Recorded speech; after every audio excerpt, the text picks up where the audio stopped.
Pengamat ekonomi menyebut pemirsa pembagian beras bansos ini turut mempengaruhi kenaikan harga beras di pasar. Hal ini karena beras stok bulog yang digunakan untuk beras bansos dibeli dari sejumlah penggilingan beras yang membuat pasar retail kesulitan mendapatkan stok beras. Dan berikut ulasannya untuk Anda.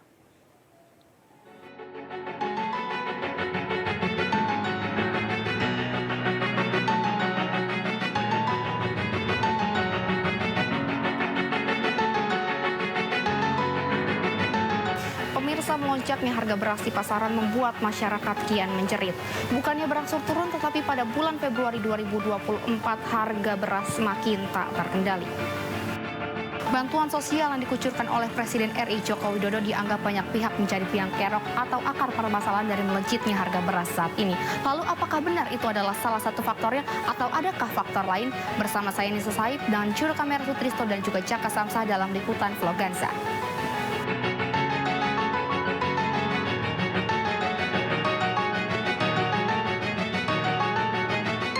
Pemirsa, dari data Badan Pangan Nasional per Februari 2024, harga beras jenis premium dan juga jenis medium perlahan terus merangkak naik. Kini harga rata-rata nasional untuk beras premium sendiri menyentuh angka 17.500 per 1 kilogramnya. Dan kini Papua Pegunungan menjadi provinsi dengan rekor tertinggi harga beras, yaitu di angka Rp24.000 per 1 kilogram. Dan untuk itu Jawa Timur menjadi rekor terendah untuk harga beras dengan harga Rp14.500 per 1 kilogram. Dan kini untuk harga beras jenis medium sendiri di angka Rp16.000 per 1 kilogram. Dan untuk itu Papua Pegunungan masih menjadi provinsi dengan harga rekor tertinggi beras, yaitu di angka Rp22.000 per 1 kilogram. Dan untuk itu Jawa Timur juga masih menjadi angka terendah untuk harga beras, yaitu di angka Rp12.500 per 1 kilogram.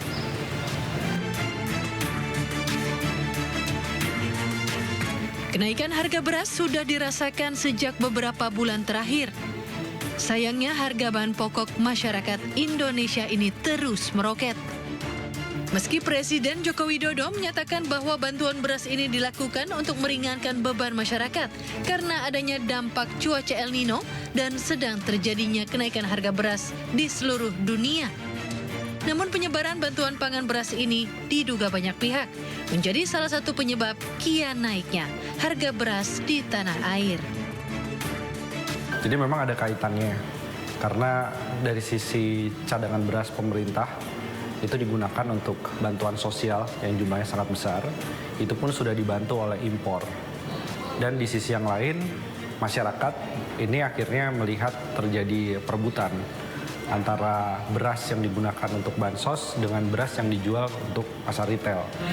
Nah, yang lebih menarik lagi adalah pembelian dari Bulog sendiri, itu pembelian berasnya itu ke penggilingan skala besar. Sehingga bagi pemain retail, kemudian pedagang-pedagang di pasar tradisional yang menjual kepada konsumen akhir, dia kesulitan mendapatkan stok dari sisi beras. Meski harga meroket, di lapangan sendiri ketersediaan stok beras masih terbilang aman. Seperti di Pasar Induk Beras Cipinang yang memastikan persediaan atau stok beras masih tersedia hingga menjelang Ramadan dan Hari Raya Idul Fitri mendatang. Pendistribusian beras ke retail modern rencananya akan dilakukan secara bertahap. Kalau kenaikan beras itu sudah lama ya, hampir 3 bulanan lebih itu.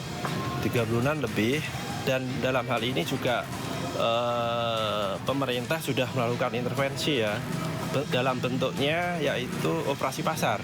Makanya kemarin itu juga, dan sekarang pun juga masih berlanjut, artinya bahwa dalam hal ini Bulog ngeluarin beras SPHB. Setelah ada Bapak Presiden ke sini, itu sekitar 2 minggu ke belakang ini sudah mengalami penurunan.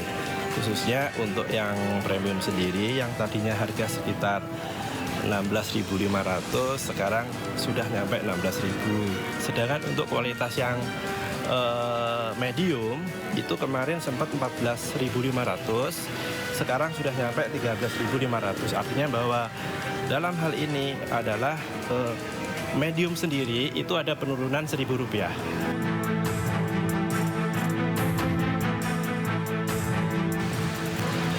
Lalu apa saja faktor yang bisa mempengaruhi kenaikan harga beras? Yang pertama adalah fenomena alam seperti yang kita jumpai pada 2023 lalu, yaitu fenomena El Nino yang membuat para petani terlambat menanam padi sehingga masa panen raya pun terlambat yang diprediksi pada bulan Maret hingga April 2024. Yang kedua adalah mahalnya biaya produksi dari menanam padi hingga panen padi itu sendiri yang dipicu dari tingginya harga pupuk. Yang ketiga adalah banyaknya negara yang membatasi ekspor beras mereka yang membuat Indonesia terkendala dalam memproduksi atau mengimpor beras.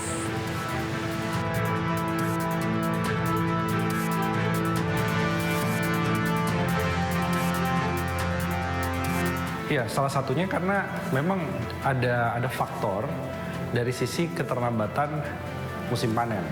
Beberapa daerah misalkan di Yogyakarta, di Jawa Tengah sebagai sentra produksi beras, itu baru akan panen raya misalnya sampai Lebaran. Nah, sementara pola musimannya pada waktu Ramadan terjadi kenaikan permintaan secara nasional untuk beras.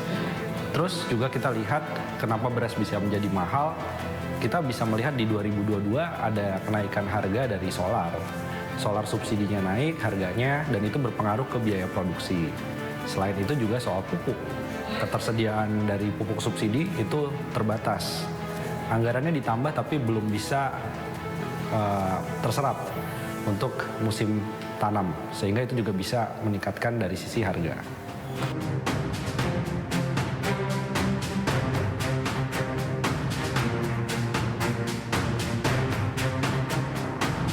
Berbagai upaya dilakukan oleh pemerintah demi menjaga kestabilan harga beras dan juga menjaga ketersediaan beras pada saat ini. Yang pertama adalah menyalurkan bantuan beras ke seluruh Indonesia, yaitu ke kabupaten, kota, dan juga provinsi.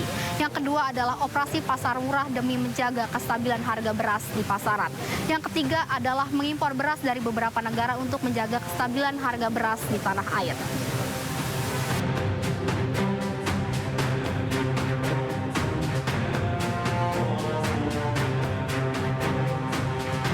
Bagaimana nih tanggapan dengan tingginya harga beras saat ini? Kalau menurut saya nih ya, sebagai ibu rumah tangga, tentunya sangat ini ya Mbak ya, mengganggu juga ya, maksudnya itu kan kebutuhan pokok kita sehari-hari ya. Dan setuju nggak nih, sekarang kan tahun politik dan sekarang tuh tingginya harga beras dikaitkan dengan bagi-bagi bansos beras. Nah, Mbaknya setuju nggak? Kalau untuk bagi-bagi bansos sih sebenarnya setuju juga ya, bermanfaat buat kita. Cuman perlu ada keseimbangan juga nih Mbak, dengan harga-harga pokok yang di pasar juga, kayak gitu. Nah, Mbaknya tuh terganggunya seperti apa nih terkait faktor kenaikan harga beras sendiri? Keganggunya ya karena naiknya itu ya karena kebutuhan sehari-hari juga sih Mbak. Mbaknya sendiri beli beras itu dari harga berapa, sekarang jadi berapa nih? Biasa saya beli harga 12.000 itu udah bagus ya. Cuman untuk sekarang kita harus yang bagus itu sekitar 14.000 sampai 15.000. Sangat menyusahkan ya Mbak ya, terutama kan beras namanya itu kebutuhan pokok. Setiap hari kan kita pasti makan nasi ya Mbak ya. Jatah harian makan beras sih tetap sama ya Mbak ya, nggak mungkin dikurangin, nggak bisa diganti juga kalau menurut saya kalau beras sendiri. Mahalnya harga beras juga dirasakan para pedagang warung nasi. Omset pedagang terus merosot karena semakin berkurangnya pembeli. Meskipun begitu, mereka hanya bisa pasrah dan hanya berharap harga beras sebagai makanan pokok ini bisa berangsur turun. Berkurangnya pelanggan. Dari kapan sih Mbak berkurangnya? Udah lama sih. Ya bener-bener berkurang banget sih kalau dibilang gitu ya iya. Pasrah aja sih orang namanya penjual. Dan itu